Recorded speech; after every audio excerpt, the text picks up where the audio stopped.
Hey everyone. So I had two things I wanted to share today. The first was something my good friend requested me to write about or to share about, and it's on imposter syndrome. That's the main topic today. So let's start there. So, feeling like an imposter is really a symptom of feeling like you're not meeting expectations. But to clarify that a little bit, it isn't just a fear of not meeting expectations. It's really a fear of not meeting unknown expectations. And whose expectations are you placing yourself under? What are those expectations? Without clarity on this, you will always fear being found out fake. A constant fear of not knowing if you're good enough. That's the sort of anxiety that lingers constantly. Not knowing if you've met the bar, or if something you didn't know was going to happen, happens. And this puts you always on the lookout for ways to prove that you are good enough. Overachieving, walking on eggshells, avoiding criticism or judgment, clinging to titles. Slowly, life will start to feel like a performance instead of presence. And a performance that you've likely nailed down quite well, but spun out of coping with that lingering anxiety. That you might be found out as not actually being what you're trying to be. Not good enough for your job, not smooth talking enough to introduce yourself, or not smart enough to pass the class, or even not talented enough to chase your passion. Lacking self-trust is at the core of what imposter syndrome truly is. An inability to trust that your presence, that just showing up and being honest with your best genuine effort is enough. So, you put on a mask and perform what you suppose they want you to be. And it's funny how that mask always breaks down when you've made a mistake, isn't it? The mask is always there covering when you're right, but never when you're wrong. That's why we freeze up and panic when called out.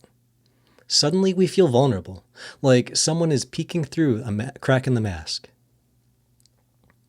and sees the real, embarrassed you. In those situations, answering back feels so off script because it literally is. That's what makes us avoid potential judgment.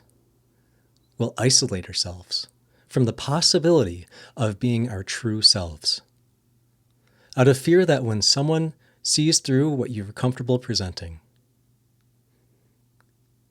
If any of that resonates with you, know that overcoming imposter syndrome isn't about overcoming anything at all.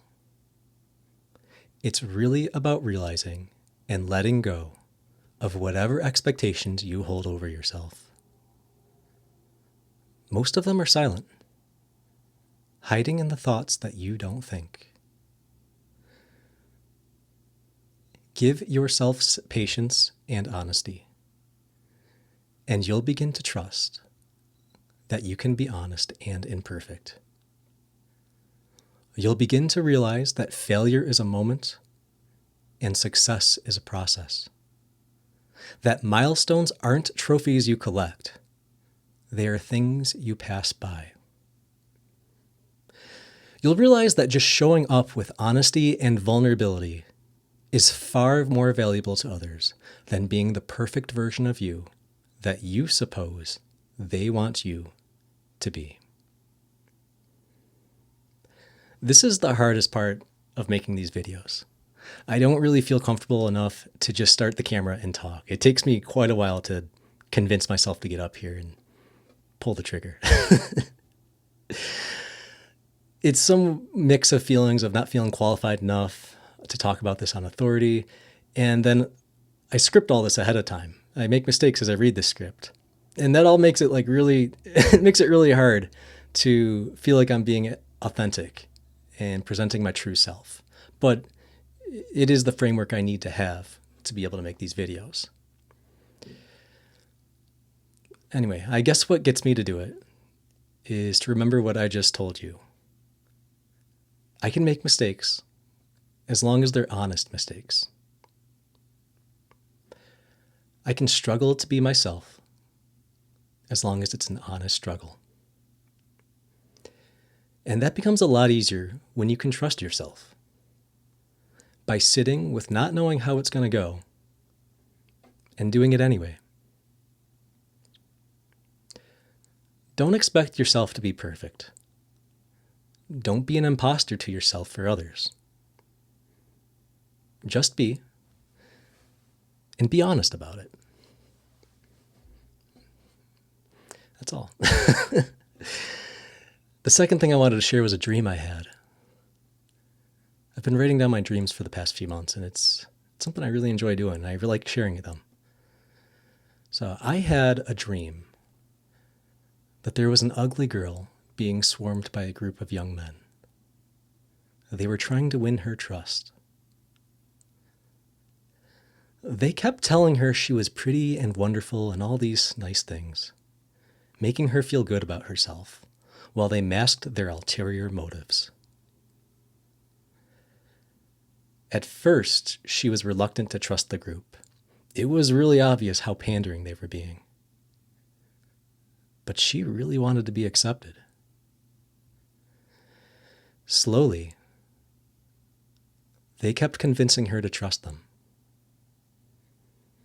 And at the end, after she fearfully let go of her expectations, the group leader took off his mask and asked her very nicely to give him her eyes. She hesitated, abhorred, and he instantly became impatient and irate, rolled his own eyes, and grabbed at hers with his grubby fingers. And then I woke up. After thinking about this dream for a while, I can summarize it like this. Don't give your eyes to people who roll theirs at you. Don't hand over your perception to those who disrespect your perspective. And as nice and kind as it may be, never mistake praise for your vision as respect for you. That's all I had to share. Thank you for listening, watching. If you have any of your own dreams you want to share, leave them in the comments. I'd be happy to go over them. I love to hear from you guys. Thanks.